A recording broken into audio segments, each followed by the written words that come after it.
السلام عليكم ورحمة الله وبركاته. Welcome to Juba Institute of Professionals. وكورسنا Real English Phrases Lesson 5. عشان كنا ما نتركوا سبسيدي قيمة بدن قيمة كود حوالي 10 ways to talk about likes and dislikes. طبعا هم أول ظهر له واحد عشاي واحد جعلين. I love وحن جعل هاي واحد عشا شيء صار دي كتا I love soccer كوبد عكتا يعني جعل soccer وكوبد عكتا football ورده مريكا soccer ده. I am really into وحن أد جعل هاي I am really into واحد عشا شيء I am really into soccer كوبد عكتا يعني أد جعل هاي. بعدين كتا I live for وحن جعل هاي أد جعل هاي صار بعدين كتا I live for soccer كوبد عكتا يعني جعل هاي. وهذا دي كتا is my thing وحي so that and that is my thing وحن كهربا is my thing وحن كهربا صلاة دي كتا soccer is my thing وحن كهربا كوبدا عكتا I'm crazy about وحن أجعل أقوالنا وحي تصالح دي كتا I'm crazy about soccer كوبدا عكتا أيام أقوالنا أقوالنا بعد كده I am not a huge fan of أوغا هلو واحد جعلين وكذا كون واحد جعلين I am not a huge fan of أوغا هلو واحد جعلين ماشي بعد كده I am not a huge fan of modern art كما هلو modern art كأما فرسموين فرشحن كعصرها بعد كده that isn't my cup of tea واحد كما هلو That and that isn't my cup of tea. وحاس كمهر. صار ده كده modern art isn't my cup of tea. كمهر أو كذا ده كده. وهذا ده كده I don't really care for. تنكملي أما كمهر modern art فرصحك عصري كده. I don't really care for. كمهر وحاس أو كده. وهذا كلمة سيريسة. صار ده كده I don't really care for modern art. بعد كده I am not into كمهلي. وهذا كلمة سيريسة. صار ده كده I'm not into modern art كما فرشحك عصري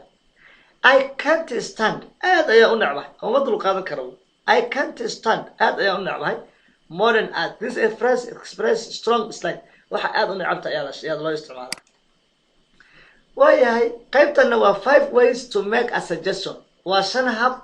أو فكرة كسو جديدة صراحة how about that and that كورنا وحا صراحة واحد كده How about trying something new? How about كورن trying something new? حتى واحد أصبت في أنصمين. قف كأسو جدينسا. قف كأسو أسو جدينسا. How about trying something new? كورن هذا واحد أصبت جامله. فهذا نيجا Why don't you do so and so? واحد مسميس. كورن واحد أصميس. Why don't you talk to your boss? ما لا هذا الشيء قف ما لحظة كوا. Why don't you talk to your boss? قف ما لحظة كوا ما لا هذا الشيء. Maybe we should do so and so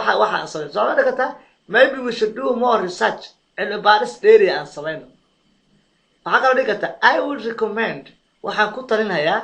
doing so and so I would recommend going to the doctor have you thought about buying a new computer in a computer قيمتنا و 10 phrases و 10 phrases for asking or talking about jobs oo qofka aad shaqada u qabto ku dirayso ama kaga hadli karto shaqada aad qabato tusaale hadii kata where do you work xagee ka shaqeysaa where do you work xagee ka shaqeysaa waxa kale oo dhigata what do you do maxaa qabataa what do you do for a living maxaa qabataa ku nooshahay what do you do for a living maxaa shaqa oo qabato ku nooshahay قف قاعد كده I work at وحن كشقة ما شقة شيء I work at Microsoft تصالح شركة Microsoft كشقة I am وحنا هاي تصالح I am an accountant وحنا حسابي I am a doctor وحنا دكتور I am unemployed وحنا شغالان I am unemployed وحنا شغالان هذا كده كده I am between jobs at the moment حتى شقة ما هي I am between jobs at the moment حتى شقة ما هي فهذا دكتا I'm looking for work شقة رئيس أيانا I'm looking for work شقة دور أيانا فهذا دكتا I am stay at home mom وهذا هو يقول جوجا I am I stay at home mom waxaan ahay hooyo guri jooga waxaad dhihi kartaa I am stay at home dad waxaan ahay aabba guri jooga waa qof shaqada gurigiisa un qabto waxaa kaloo dhihi kartaa I run my own business waxaan maamulaa ama ka shaqeeyaa ganacsikayga I run my own business waxaan ka shaqeeyaa ama maamulaa ganacsikayga ah waxaa kaloo dhihi kartaa I am freelance waxaa la wax qof si madax banaan u shaqeysta I am a freelance waxaan qof si madax banaan u shaqeysta salaam alaykum ta I am a freelance writer waxaan ahay qoraa madax banaan I am a freelance designer waxaan naqshadeeye madax banaan waxaa kaloo dhihi kartaa I am retired waxaan ahay howlgab I am retired waxaan ahay howlgab qaabkaasaad shaqada uga hadli kartaa waxaan halka ku isticmaalayaan kusoo bandhigana ayagana 10 phrases for describing relationships 10 hab ood u sheegi karto xiriirka qoys ee dad la leedahay xiriirkaaga qoys tusaale waxaad dhihi kartaa I am single waxaan ahay keligay qof keliga oo nool waxaad dhihi kartaa I have a boyfriend waxaan leeyahay wiil aan isukaansano waxaad dhihi kartaa I have a girlfriend waxaan leeyahay gabar aan isukaansano tusaale waxaad dhihi kartaa we are engaged waa isku doonanahay engage waxaa laba qof oo isku doonan oo inay isguursadaan ku ballan going to get married waa dad guursan rabo we are engaged I am engaged we are engaged going to get married waa isguursan rabnaa wey waxaa kala dhihi kartaa we are getting married in June bisha June ayaan isguursanaynaa waxaa dhihi kartaa I am married xaas ayaan ahay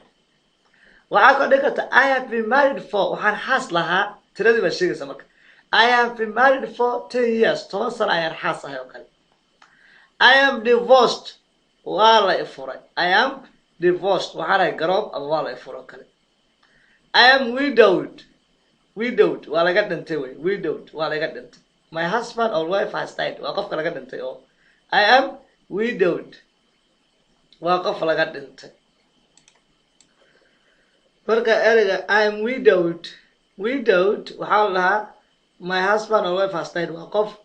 xaaskii ama ninkii ama xaaskii baa ka dhimatay welina aan guursan waxaa la dhahaa widowed wuxuu yidhi I'm not looking for anything serious shukaansi dhaba ma rabo I'm not looking for anything serious يعني shukaansi dhaba ma rabo yani qof iska sheekun iska rabo wey wuxuu yidhi I am not over my ex aniga iyo islaantayda hore weli maana kala dhamaan I am not quite over my ex aniga iyo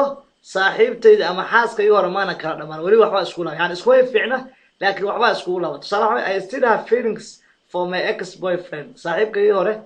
wiilka saaxiibahayn baan xoogaa niyada ku hayaa ama yar jeclahay ama ex girlfriend ama gabadha saaxiibahayn or ex husband ama ninkayga hore ama ex wife xaaskayga hore ayaan weli wax u hayaa I am not quite over my ex weli aniga maana kala dhamaanin ama weli kama samrin my ex yani qofkii hore xiriirka ila lahayn ama ha noqdo ex boyfriend ama ex girlfriend ama ex husband ama ex wife ha noqdo aad iyo aad baad mahadsantiin casharada ka faa'iidaysta waana mahadsantiin